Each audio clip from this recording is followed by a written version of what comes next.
That one was nice. Thank you. So, hello and welcome back to First Impressions. This is a show where my co-host Dash Hooper and I evaluate a new album each week with a few simple ground rules. First, it must be an album we have never heard before. Second, we're only allowed to play it once. After that, we use we rate it on a variety of categories. Before we started, both of us picked 10 albums from any time and any genre. The fourth album we're going to be looking at today is Agents of Fortune, the 1976 album by Blue Oyster Cult. So, Dash, how are you doing today? Oh, I'm doing good. This was the one I was looking forward to. I mean, not that I'm not looking forward to all of them, but this one was near and dear to my heart. Like I said, my brother got me hooked on Blue Oyster Cult, and I'm surprised I have never heard this one. So this one was that's the crazy thing. Your brother got you hooked on them, and you haven't heard the album, which contains the biggest hit that they really ever put out. But it's one of those things that I don't remember in real time, because 1976, I would have been 2 years old. So, of course, the real time listening to this album, I wouldn't have really experienced what was going on with the radio and everything like that. Yeah. But it's been played so much now. I mean, it's such a classic rock staple. You hear it on classic rock stations. It's been used in infinite movies, you know, as you want to make the cool goth girls walking scene. You got this movie, you want to show, you know, something spooky, ominous. There's the song. So, I mean, it's been used and used well. I mean, when it drops, when it's a needle drop in the movie, I always love it. It's like, it's one of those things, I don't get tired of it. And so many songs that you hear on the level of that, it's easy to get tired of. And even when we were replaying it for this one, I'm like, yep, that's still a jam. I mean, it kind of spoiler alert, but that particular song it just works. That's all I can say. And Saturday Night, I mean, even Saturday Night Live did a skit with it with Christopher Walken and Will Ferrell, and I need more cowbell.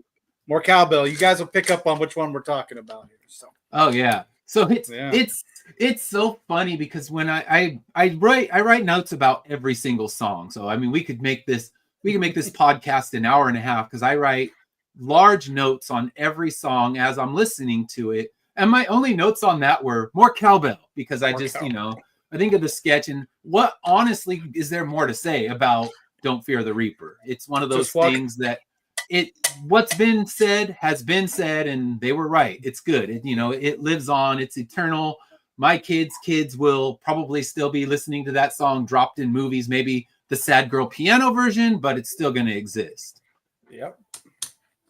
That's a good thing about it. That's a testament to the song, though. So yeah, if it outlives its time, for sure. It does. And yeah, I get to this kind of, you think about so many of these movie drop songs, and they live forever, and they live forever because they still work. You can drop them into multiple scenarios and they still hit when they're put on. I think of like Gimme Shelter by Rolling Stones. Yeah. Anytime you drop that thing in a movie, it's like, ooh, it just works. I mean, it's been overplayed, it's been overdone, but damn it just works still. So yeah, it's one of those things. That's how this song will kind of be eternally known. It just works for a specific kind of movie and specific scene. So it's great. Absolutely. All right. So before we look at the album in its entirety, and of course, because we've been speaking about one song only, but we're going to be talking about this album in its entirety, let's look at a little brief history of the band Blue Oyster Cult. So Blue Oyster Cult is an American rock band who formed in 1967 in Stony Brook, New York. They were originally known as Soft White Underbelly, and the band changed its name in 1971 to Blue Oyster Cult. I would say a much better change. Soft White Underbelly. I can't imagine that name going down in history. And, Don't Fear the Reaper by Soft White Underbelly. I don't know. That killed the song. Yeah, that is an awful band name and best left in their past. So their sound blends their love of mysticism and science fiction, both of which you can hear on this album in particular. And they rose to fame in the 1970s, very much thanks to this particular album. So their sound is a unique fusion of hard rock, heavy metal, and psychedelia. So they have hits, Don't Fear the Reaper from this album, Godzilla and Burning for You. Those are all huge classic rock staples. If you haven't heard them, hit on Spotify, and that's probably 1, 2, and 3 of their songs. And I'm sure they've had, hundreds of millions, if not billions, of plays on all 3 of them. So that established them as classic rock staples. You hear them on the classic rock stations, those songs in particular, all the time. So they're more considered a thinking person's rock band, and they've collaborated with Patti Smith and Sandy Pearlman. One of the songs, the Patti Smith collaboration, is actually on this album, and we'll talk about that one a little bit more into the podcast. And the lineup has shifted over the decades. The only 2 remaining members from their original lineup are Buck Dharma and Eric Bloom, and they're still out there releasing albums, touring, and still out there doing it. So they've been around a long time, and the fact that they can still get out there and tour, and they're not filling stadiums and arenas anymore, but only the Rolling Stones, from the 60s can still just pack pack a football stadium like nothing. So yeah, they're still out there doing it. And the album we're going to look at tonight is Agents of Fortune, and it was released in 1976. So as I was saying earlier, that would have put me a whopping 2 years old. So I definitely have no notes on what I was experiencing this album in real time with. So it was their 4th studio album, and this was the album that kind of changed. It was a departure from their earlier sound. Right. So their earlier sound was darker, it was more hard rocking, and this one, they kind of cleaned it up. And that's one thing I definitely noticed. It was definitely more polished, built for the radio. And, whatever they did, it worked, because they can probably buy multiple vacation houses from their one radio hit on this particular album. And like we talked about, the residuals from all the movies that probably, and yeah. So it features Don't Fear the Reaper, and it was the one that catapulted them. It went multi-platinum, and it has a lot of their different influences in there. So the hard rock influences are still there, but they also had more melodic pop. They had, they have a few power ballads thrown in there, and they also collaborated with Patti Smith, who wrote The Revenge of Vera Gemini, and that one is one of that. She was really big in the 70s, so to have a collaboration with her, it made this quintessential 70s rock album, and kind of began solidifying the legacy that would eventually come with the band. Yeah. This was the one. I noticed that I read today, and I didn't know this, but this was the only album that they ever did where each member did a song. So they were lead vocals on each member of the band. So I thought that was pretty cool. Hey, DM. So yeah, that was one thing I was going to talk about as well, is this was the only one that has every member of the band singing in at least one song. So yeah, definitely an interesting thing. And one of the members was actually dating Patti Smith at the time. So that definitely probably helped get her to collaborate on this particular album. So yeah. Let's talk a little bit about the reviews of the time that came out for this album. So the reviews of the album, I had to do some digging, because one thing I've noticed when going through this and trying to find the reviews of albums that came out in the 60s and the 70s, you find a lot more modern reviews, and a lot of critics revise their reviews because they want to kind of live with the legacy of the album and not with what they originally said. So if they trashed an album on its first run, they don't want to be known for that trashing. So you have to do a lot of actual deep digging to find reviews that were negative of an album that became beloved. This one, it wasn't quite as difficult, but next week's one, the Stevie Wonder album, any reviewer that said something negative took it off the internet and tried to hide it from the world. So yeah, Rolling Stone is notorious for that because they trashed a lot of albums that now they consider classics. I think of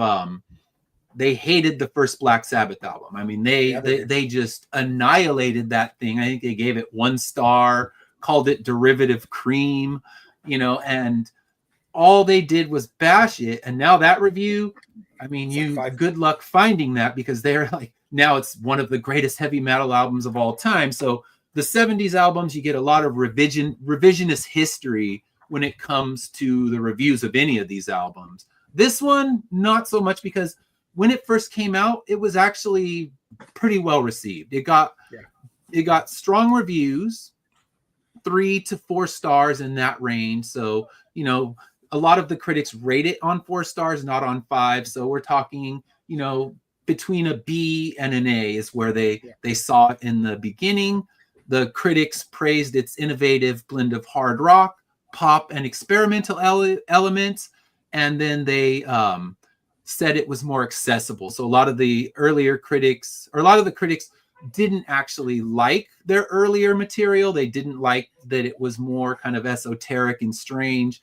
And this one brought in more accessibility, more radio friendly. And I think many of the critics liked that. So Rolling Stone, they lauded this album for its ambition and melodic sensibility. They loved how well it rocked. I mean, that was one of the things they talked about. And then they said that Don't Fear the Reaper was a hauntingly beautiful song with philosophical depth. And they also the critics seemed to like the ETI song, as well as The Revenge of Vera Gemini, the one co-written by Patti Smith. But there's always the fans. And this, oh my gosh, growing up a huge fan of punk rock and like hardcore and grunge, the sellout aspect. You get those purists, those early fans, and they like that raw sound. They like that esoteric weirdness. And now they're calling this, they wouldn't call it the sellout album. That's definitely a 90s term. But they express disappointment in the polish and the kind of radio friendliness of it. And, that was the main thing you'd hear about. So the rock critics seem to like it, but then those, the angry purists, and they are always there. They exist in every realm. They're going to always complain. And I just think about it. I mean, I've seen it a million times. Like, okay, this band was, the cool underground indie band. And now they made their radio hit. And it's like, oh, I like those guys back then. Their new shit sucks. So it's kind of, they did get a little bit of that backlash. But, they're laughing about that backlash all the way to the bank. I think they'll be fine. Yeah, they're wiping their tears away with their $100 bills. Trust me. In their fourth vacation home that just got bought by a new movie. So they survived it just fine. But there's always that backlash. Anytime someone does something that's a dramatic change, you always get that backlash. And it's it's a universal thing. It doesn't matter what band you're following, someone's going to come out and complain about it. So they got a little bit of that, a little bit of the blowback, but in the end, they survived just fine. I have to go ask my brother now if he was a purist, and that's why he didn't listen to that album. That's funny. He might have been like, they sold out. That album's bullshit. I could see. Well, I saw some of the fan response as well, but I mean, this, like you said, this album defined them from the moment on. From this album on, they were defined, and so I maybe I would say they found themselves in a way, as opposed to losing themselves. I think they still maintain some of their mystique, obviously, with ETI and Tattoo Vampire. I still think they maintain some of their mystique, but I would say they just evolved instead of sold out. And a lot of bands do that, but it always brings ire. No matter what, you're going to get those people that their only good albums are, fill in the blanks. And most of the time it's what they do first. And you get kind of two ways of bands kind of evolving. Some just come out the gates so strong that they can never live up to those first few releases. And some are kind of still working on finding their sound over those early albums. And when they finally find it, there's always going to be those people that are saying, oh, well, that's not what I was looking for. They want, if you think of a band like the White Stripes, they want them to sound like the raw garage rock band that they started out as. And as they got a little bit different and they got a little more polished, you're going to get those people that are like, the only good albums are the first two. And I think that's the same kind of thing that Blue Oyster Cult dealt with on this, was dealing with those fans that loved them from the beginning, even when the world didn't love them, and they're going to, scoff at all of this. So let's talk about, before we talk about our thoughts on this album, what's your background with this particular band? Well, like I said, my brother is 15 years older than me. So growing up, I was, like you talked about Sabbath, I was listening to all these albums with him when he was in his bedroom. Of course, I'm a little tight, but I still remember a lot of the sounds. And then I obviously 76, 77, 78, I'm starting to get, I'm 5, 6, 7 years old, getting older there. So I remember quite a bit of it, but this was one, I mean, he got me hooked on Blue. Like I said, I know, Secret Trenches, Spectres, Mirrors, some of the great albums that they, had before and after. So I remember those albums very well. Like you talked about Godzilla, some great songs on there. Burning for You. So, when you think of Blue Oyster Cult, you're thinking of those, like we talked about. So my background was just listening to these in the den with my brother. And it was a blast. Yeah. And so, but it just, so now that you talk about the purist thing, that's why and I'm going to have to call him up tomorrow and be like, listen, it's the only reason you didn't listen to the Agents of Fortune is because you didn't like the way they changed their sound. Yeah. You're like, damn it. They sold out, those bastards. Yeah. I'm not going to listen to that. That's their sellout album. I'm done. Yeah, but like you said, they're from movies to Supernatural where they play their songs and TV shows, Saturday Night Live. That's they're Blue Oyster Cult's been around. I'll watch their videos. I'll watch their concerts. I never got to see them live. But I'll watch their concerts on YouTube and things like that when I'm doing things or sitting around listening. So they're just one of my favorite bands. Yeah, for me, so I went in very blind on this one. Actually, I know their 3 songs because everyone knows the 3 major hits: Godzilla, Burning for You, and Don't Fear the Reaper. I know them, and oh my gosh, it was probably about 2000 or so, I saw them playing at a state fair. I'd gone up to visit my uncle, and we went to the state fair. It was in Northern California. I forget the city.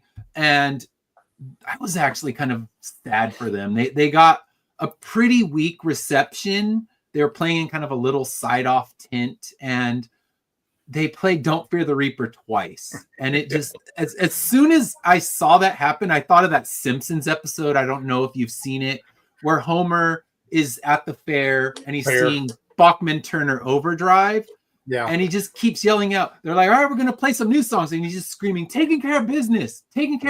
And that's, kind of where they were. Don't Fear the Reaper. And then Homer's like, no, forget it. Just go to the part I like. Just go to the working overtime part. So as I saw that happen, I'm like, oh my gosh, someone Homer Simpson these poor guys and made them play the song twice. Yeah. So I saw that and it made me sad. They should have just told the guy to fuck off, like someone should have told Homer to do. But they succumbed to the Homer Simpson in that crowd who kept yelling, "Burning for You." Or not Burning for You, Don't Fear the Reaper over and over again. So finally they're like, all right, we'll play it again for you. I'm like, damn, they just gave in to the Homer Simpsons of the world. You can't do that. That's it for you. So and as you were talking about earlier, until this album, I didn't even know that they had multiple singers. I will be entirely honest, because I think Burning for You is the same singer as Don't Fear the Reaper. I am definitely not the expert on this, but I didn't know that they had multiple singers, and I didn't know that, you know, all of them kind of came in to sing different songs on this album. And this is the only one. This is the only one where you get 4 different lead singers, not just one. Definitely, John. Definitely workout music. Yeah. John posted a comment on there. Right. Oh, it's not Saturday morning, is it? No, it's not. It's Wednesday. You want to come talk music with us, John? Let me know. We have a couple more albums we're going to be talking about. Then, yeah, Workout, the Homer Simpson. Oh my gosh, I had to watch that clip again last night just to remind me of it. I'm like, oh, he's such a dick, and so was the person in the crowd, and yet they did it anyway. They did it, yeah. Oh, that's where it's like, come on, have your dignity. Tell the Homer Simpson to go away. But yeah, that's unfortunately my experience that I saw them live, and I would love to see them at a proper show, you know, where it's them and not a bunch of, you know, people munching on bags of kettle corn that give a shit about anything going on. They're just like, hey, they play that one song I know. I'm just going to go yell it until they play it like 8 times in their set. So that's like yelling Freebird. So that was the Freebird of the state fair that day. And I'm like, oh man, just never feed the assholes or they will never stop eating. So that's what I got. So all right, I'll let you go first. So what were your overall thoughts with this album? Man, okay. So again, I'm biased probably, but I went into this again never hearing it, and so I wanted it a fresh perspective because the only song that I have heard is what we talked about, Reaper. So I won't talk about that much, but I think it started off great. Summer of Love. This Ain't the Summer of Love is a great start to the album. Great guitars, just rocking you into that. I mean, the minute it starts, you're just, again, we talk about this almost every episode, but if my head starts getting to the beat, it's a good song. And I'm and I'm right there with it. And I thought it started out good. Man, you roll right into, what is it? True Confessions, not a bad song. Yeah. And then you hit Reaper, and you're going into, and you end the side with the Revenge of Vera Gemini. Woo! What a man! You're just like, yeah, this is, you know, how we want an album to start. A great solid side A, and then, you know, like again, you're just rocking. And you know, like I told you, this is perfect traveling music, man. When you're traveling, you want something to just listen to, and you're just bopping along with the song and having a good time. This is the album. Then you hit that side B. It's still pretty good, but we'll talk about, you know, some of the bad here in a little bit. Yeah, it's got more slog moments, that's for sure. I think side A far surpasses side B, and that's something in the vinyl era. Bands, I can't imagine why they weren't more cognizant of that, because in the CD era, you're like skip. In the vinyl era, it's too much fucking effort to get up. Let me get this needle just right. So you give up and you let it play. And when you have like 2 or 3 songs on a side that you would really like to jump that needle with, it's tricky. And I think, all right, I would have put more thought into how I track an album, but CD era bands were just as guilty. I mean, I've heard so many where it's just like, all right, so many of the albums are so front loaded where the first 4 to 5 songs are just amazingly strong, and then they begin to kind of peter out and dwindle to the point where by the time you reach the last song, you're just done. You're like, all right, I've given up the will to continue listening to this album.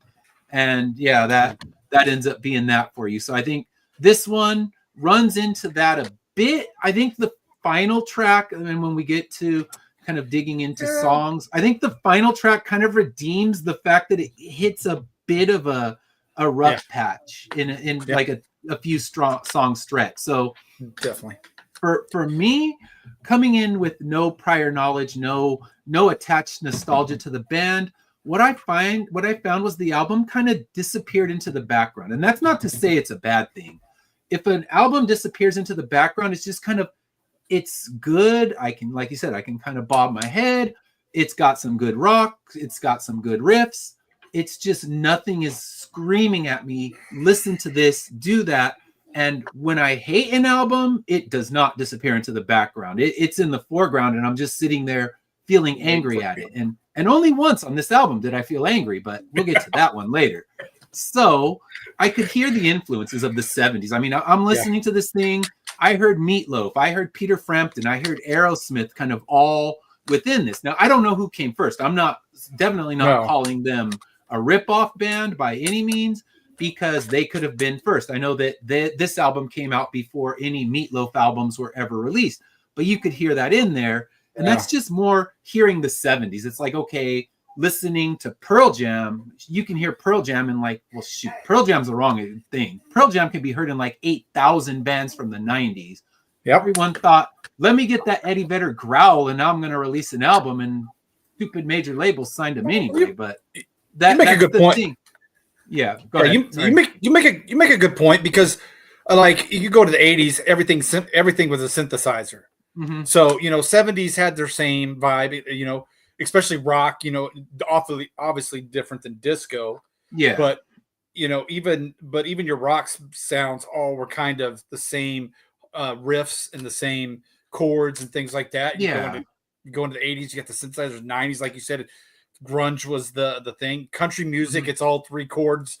And you know what I'm saying? And then you add a fourth chord so you can sing along. But so I don't think that's an unfair assessment. I don't think that's and I'm not even saying that it's a bad thing, because albums from particular eras, it's hard to find a truly timeless album where you could play it and no one would know where it came from. This album definitely has that 70s feel. Mm-hmm. And it's just, for me, it's not an era I'm at all nostalgic for. My relationship with music began more in the 80s, but it was listening to 60s and 70s stuff where my dad would have never played, 80s synthesizer rock in the house, if you call it rock, 80s synthesizer music. He would have been playing the 60s and 70s stuff. So he kind of created a burnout where that would be all I heard throughout the time. But it's of its time, and like I said, that's not an insult by any means, but it's just, as I heard, I'm like, ooh, that sounds a little Aerosmith, that sounds a little Meatloaf, that sounds a little Peter Frampton, and it's just, it's a nostalgia ride, but I don't have high nostalgia. It's kind of like all those people that love Bob Ross, and I'm like, that just reminds me I had shitty TV in the 70s and 80s. I love Bob Ross. I'm like, that just looks all old, and it makes me like, oh man, that just reminds me I only had like 4 channels when I was a kid. Yeah. So, and it's, again, he's not bad. He's a good guy. He's, amazingly likable, but it just, certain things are time capsules that I don't care to revisit. So there's not one, there's a song or two that I would say are bad, but I think that this is the perfect, like you were saying, driving music. It can work for that. Background music at a party, even if I'm going on a run, let's say, it's got a good up-tempo beat. I would drop a couple songs from it, but it would just kind of keep you moving, because it bops, it rocks, it moves along, and it's just, it works perfectly as a song, as an album that I don't have to give my full attention to, but I can still kind of listen to and just kind of, like you said, just bob my head, move along. If I'm running, it keeps the tempo up and going. But I don't think that any songs rise to the greatness of Don't Fear the Reaper. Like, nothing on this is even on that same level. It's like 2 different bands recorded this. Like, you have this superb, perfect song and then some good songs. So that's kind of where I stand with it. I have nothing overall bad to say about it, but it's not one that I would think, okay, this is an all-time great record. This is one everyone needs to revisit multiple times. But I wouldn't say don't visit it. It's, you could visit it and you will have a perfectly good listen. You'll get some good rockers and you'll have a good time. But is it going to change your life? Not really.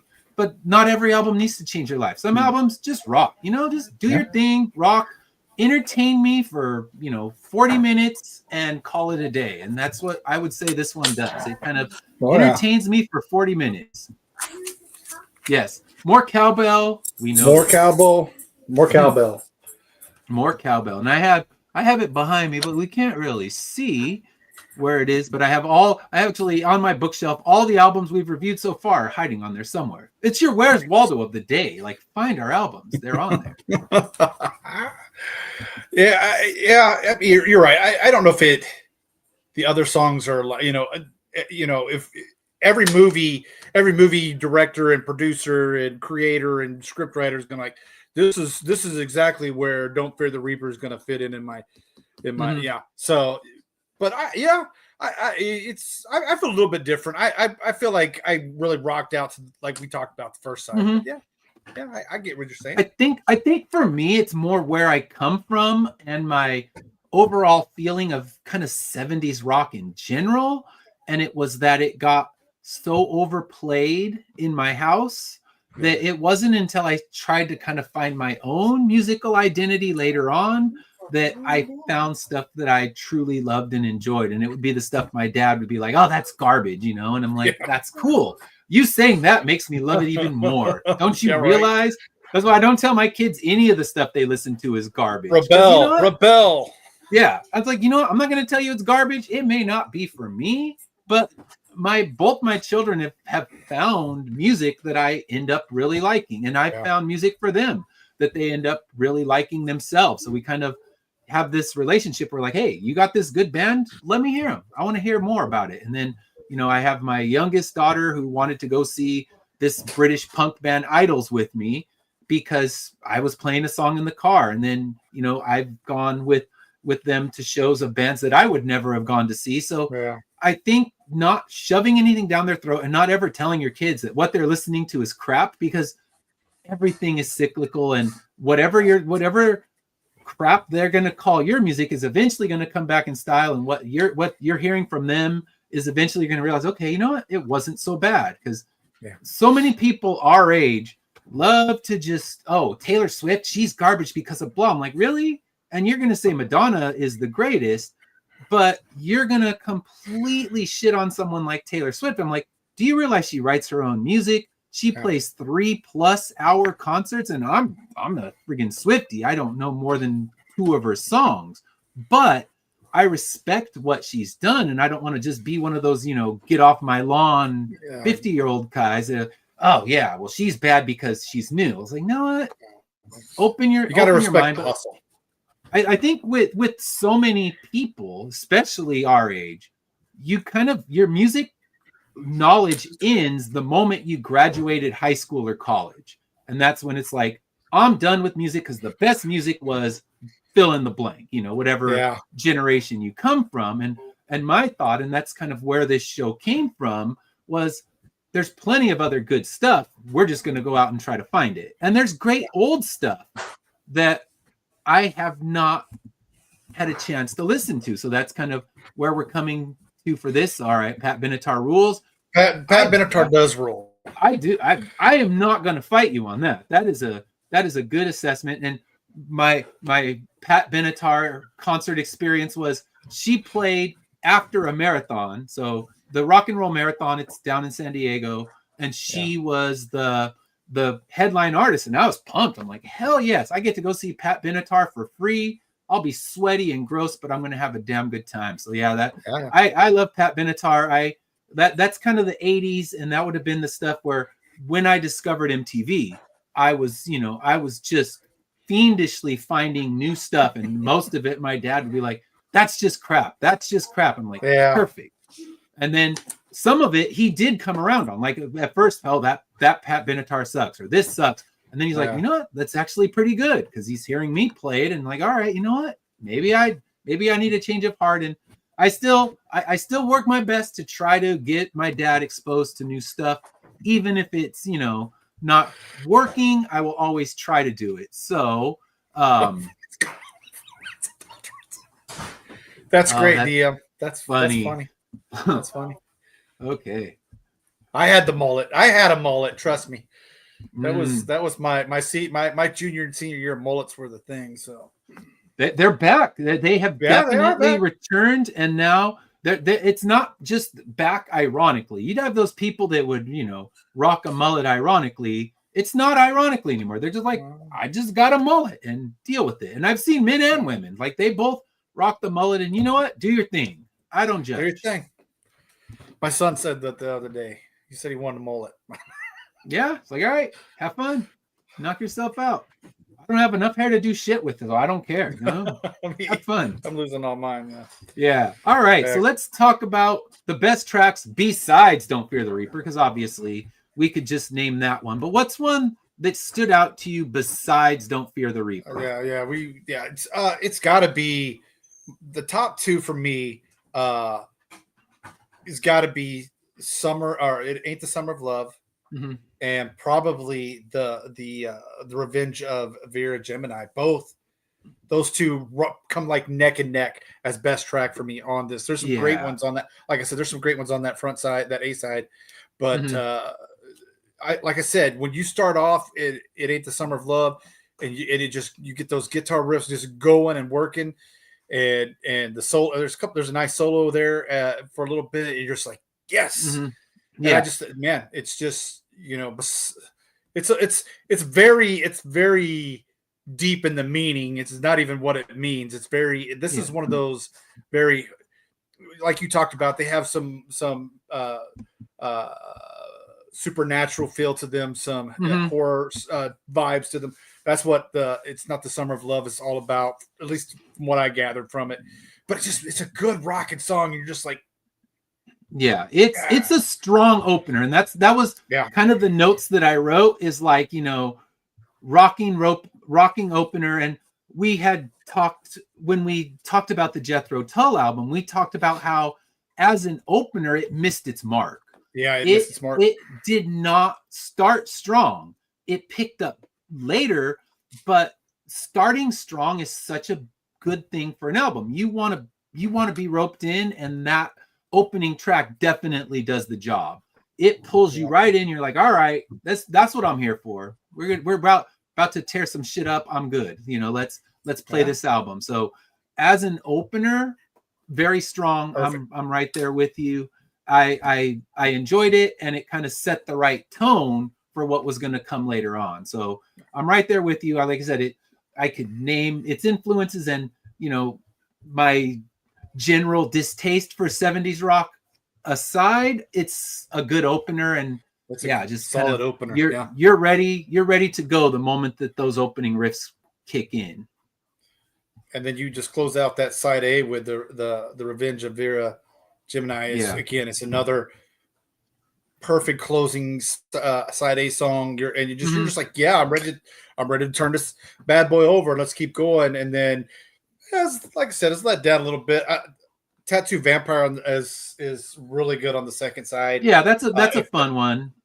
Yeah, that's a really good one, and it keeps you invested. Like you talked about, man. There's so many CDs or albums where you're just, why did you even finish this album? But I think Tattoo Vampire keeps you until you hit Debbie there at the end, and closes out. So that's my favorite track. And I thought E.T. was pretty good. There's quite a, it's entertaining. Really good side A. Yeah, it's very entertaining. The side A is definitely far superior to the side B, and they could have probably moved a track or two around. But for me, the top track, besides, Reaper's an Eternal Jam, we know that. We've established that from the moment we started this. But Revenge of Vera Gemini, I love murder ballads. That's something I am just a sucker for, a good murder ballad. And this one it's kind of fun. It's upbeat. But interestingly, when I did the research on this one, I guess they recorded a version that sounded very much like a Bob Dylan song in their opinion. And they despise Bob Dylan. And they re-recorded it and made it this more up-tempo rocker like we hear on the album. So it's interesting. I would actually love to hear the kind of folksy Bob Dylan-esque version of this, because so many murder ballads, that's what you think of, are, they're more folksy. They're definitely more country. Country's got so many strong and amazing murder ballads. But Yeah. my favorite murder ballad, just kind of off topic on this, is Stagger Lee by Nick Cave. If you've never heard it, it's such a good song. He has an album called Murder Ballads. So the whole album, it's a concept album of nothing but murder ballads. But Stagger Lee is such a crazy, wild song about this, basically the character he's writing about just going on this murderous rampage and killing everyone in the bar. And if you see the live version, which he'll close out a lot of his shows with, it will blow the roof off any building he's playing. And he adds an extra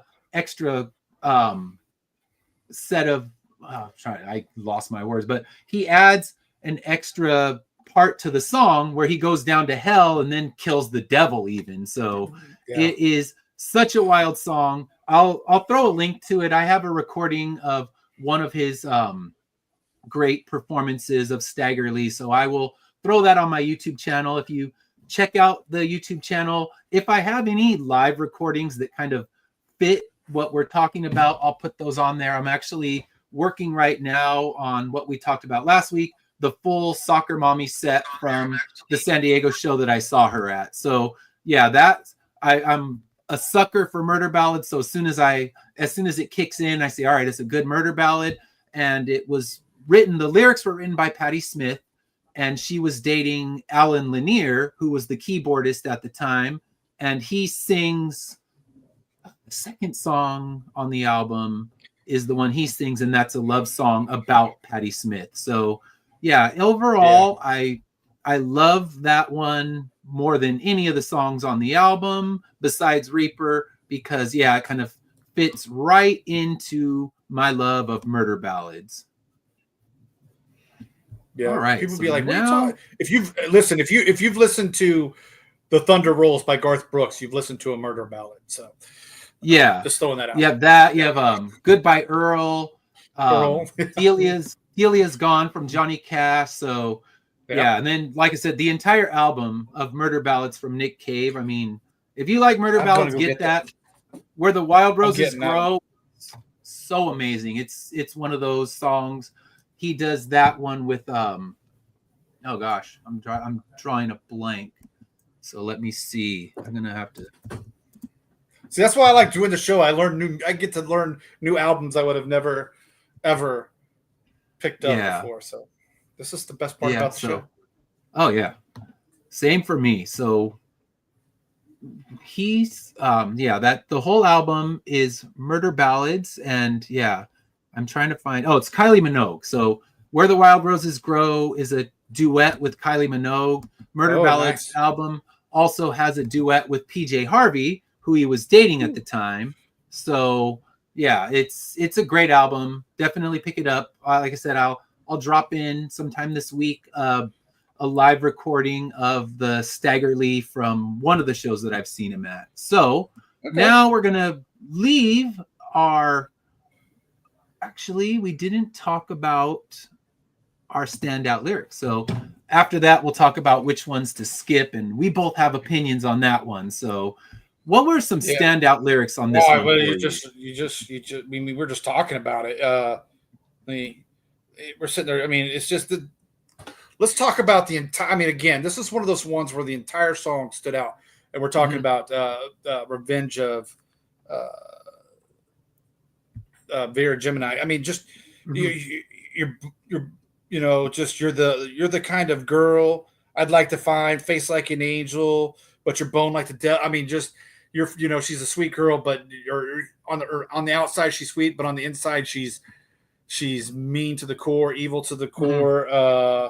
Your eyes have shifted from me. Everyone saw what you did, man. Listen, that entire song, this is one of those ones where when you got the album on the player and you're just sitting there like this, and you're soaking in every word. And when you, I had to go download the lyrics right after I listened to it, because I want to, because after we listen to it once, we can replay it. Yeah. But once we have our notes down. Yeah. So after we got my notes, I went down and pulled those, and I just was like, man, because I'm getting a little old, so sometimes my hearing goes, but it was just perfect. Man, the song is so good. The entire lyrics written on, and you like you said, co-written with Patti Smith. Mm-hmm. Such a good song, and every word, at least as you're listening to the song, every word means something in this song. Mm-hmm. Yeah, Then, it's strong. That one, I had lyrics from that one. One of the lyrics I grabbed was from Sinful Love. And that one, it's talking, it's one of those kind of dual meaning songs as well, where it's talking about drug addiction and, a woman that he's going to lose. So it's you're over my shoulder. I think I'm possessed. Your constant undertone is making me toothless. Time's come to trim you. Gonna get out my knife. Gonna cut you out, baby, out of my life. And that, when you have the double meaning on that, okay, he's got to cut a terrible woman out of his life, someone who's not good for him, but also he needs to cut those drugs out of his life. So I think that, having that double meaning, it really works because it works both ways. You could interpret the song just as, okay, she's a terrible woman. She's awful for him. He's got to get rid of her, or drug addiction, which is awful for anyone, and getting that out of his life. And, I love the double meaning of that particular song. Yeah. That's probably been in 100,000 songs that we've all listened to. It just, the double meaning of dealing with the bad love and the bad emotions and the bad addictions that we have. So, yeah. Man, yeah, that was still a good song. Sinful Love. Man, I'm telling you, it was. I liked that one, and I liked the double meaning that was going on in it. Yeah, it was a good one. All right, and which one would you skip? I think we have an agreement on this one. And I don't know if your reason is the same as mine, but yeah. So what would your skipper be? It's Tenderloin. It's just a bad. Mm-hmm. We talked about the meaning. I didn't know that was the meaning. Oh, it makes it even worse. And it make a bad song worse. That's how it does it. All right, so bad. For those who don't know, Tenderloin is it's kind of ballady. It's absolutely garbage. It's skip it, don't ever play it again. But when I did the research, because anytime I'm looking at these albums, I like to do the research. And I discovered that it's a double meaning song about tenderloin, which is the prime cut of cocaine, and prostitutes. So I'm like, I hate that I know this fact now. Thanks a lot, shitty song, for making me learn something I didn't want to know. I would have lived my life in perfect contentment, not knowing that a tenderloin is the prime cut of cocaine.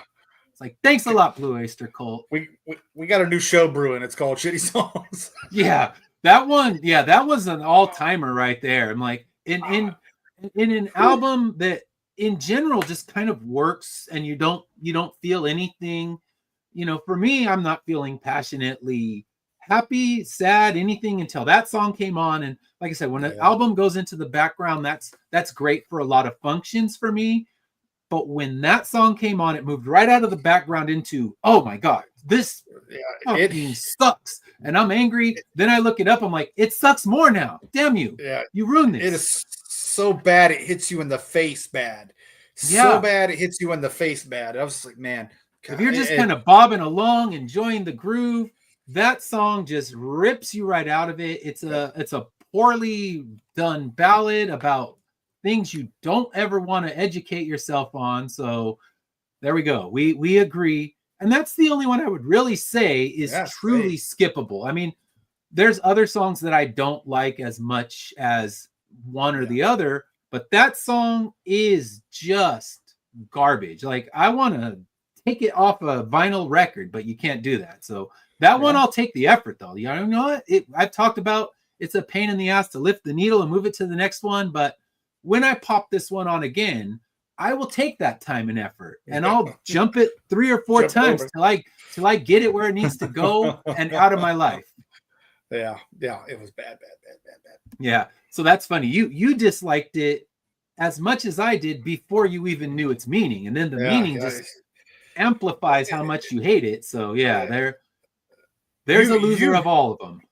I feel like when a bad song comes on. Like when you're listening to an album, you just know the way it starts out, the way it just begins, it's going to be a bad song. Mm-hmm. And that's the way I felt. Like I can tell you when I put the album on and This Ain't the Summer of Love, I was like, yes. When I first heard the start of this song, I was like, what is what is this? You blew it, guys. Not good. That one should be the last track on the album, just so I can take off the needle and not have to play it. Move it to the end so I can ignore it forever. But yeah, I mean, I think in general, that's where this album kind of lived, was just like, all right, I'm just kind of grooving throughout. Yeah. I feel no high passion of love toward it, but I'm grooving. It works. It does its job until this song. And then I felt actively angry at this song for being so shitty. Then I felt even angrier at the song, and now you get to the end and it kind of, I wouldn't say it fully redeems itself, but it redeems that god awful mess. So yeah, it redeems that bad song. I think it closes out pretty decently, but yeah, I mean, and it's not an amazing closer, but it's one of those ones where, you know, it gets you at least back in the mood of the album, which was kind of more fun. And, you know, a lot of the lyrics are more tongue in cheek and kind of silly. I mean, and they have a song about Godzilla, so you can't be great. You can't feel great shock that they have tongue in cheek lyrics. So, you know, the extraterrestrial song, it's goofy, it's silly, it's, you know, who cares? It's fun. Yeah. You can bob along to it and have a good time. But yeah, that's kind of where the album lives for me. So now that takes us to revisit it or send it to the use bin. I bias, so I will revisit this one. I like to give my review, my star reviews. I gave it a 4.5 on the review, so it's definitely a revisit. It only drops that half a point to me because of Tenderloin. If Tenderloin was not on there, to me it would be a 5-star, because you could just, like I said, I can listen to it the whole way through, not have to pick anything up. So it's a revisit. This is one, like, again, one I can, this is going to be on a travel playlist now for sure, when we're on vacation or working out, things like that. I'll have a lot more songs. I wish I'd have known about This Ain't the Summer of Love and Tattoo Vampire really before this, because those are great songs that I can just you know, again, it's a great it's a good workstation too. When I'm sitting here doing my work, throw it on, listen to it. Yeah, it's great. It's great mood music. Yeah, I think it works. I mean, for me, I'm probably going more like 3.5 stars, but I think that's my anti-70s bias. But it's definitely not going into the used bin. It's one that I can definitely grab out of my collection and toss it on if I got people who don't want to hear, you know, indie rock or whatever that I might have in my collection. So it's kind of one you could throw it on in the background of a get together, and people are going to be perfectly content bobbing along. It's you know, they're gonna recognize Reaper and be like, oh, that's that band. And I think it's not going to the used bin, except one song. That song can go to the trash bin, and I'll never listen to it again.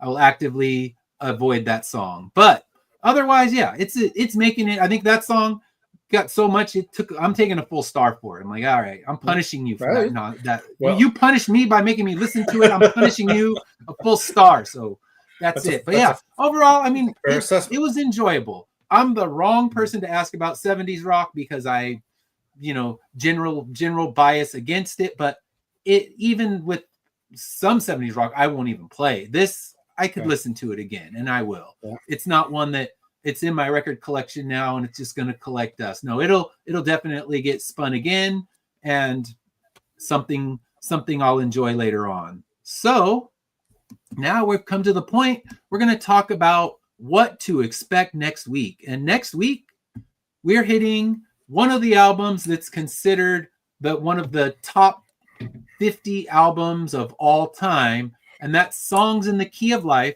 a double album by Stevie Wonder. So I've listened to it. I've done my first listen. I've taken my notes. Now I need to kind of refamiliarize myself with the songs that I had as standouts and things like that. So this is a crazy album. It's double album plus another 7-inch that has 4 more songs on it. So it's a loaded album, and I will say no more because we are not spoiling next week's show. But next week we will be broadcasting on Tuesday, not Wednesday. I have a work function that I need to go to. So next Tuesday we'll be broadcasting and talking all about Songs in the Key of Life by Stevie Wonder. So if you agree with us, drop a comment. Let us know. If you disagree with us, again, let us know. Did I get it wrong? Are we both wrong? Is Tenderloin an all-time jam and we just missed it? So let us know. Tell us we're right. Tell us we're wrong. Yeah. What do you think of Songs in the Key of Life? Have you heard it? Are we insane for not already having listened to this album? Let us know. Drop a comment, and we will be back this same time. Not this same time. We'll be back Tuesday, 6 o'clock next week, looking at Stevie Wonder's all-time classic Songs in the Key of Life. So until then, have a great rest of your week, and we will see you next week. Have a good night. And if you want to, give us let us know if you want us to listen to an album that you think we've never heard. Throw the idea in the comments. We'd love to hear from you. Yes, please. And don't even worry about it. Any genre, anytime. Drop an album in there, and we will put it on our list. We have a few more coming up that we've already picked, but once next year rolls around, we are wide open. So let us know. Drop a comment. Tell us this is the album we should be reviewing, and if we haven't heard it, we will put it on our list. Absolutely.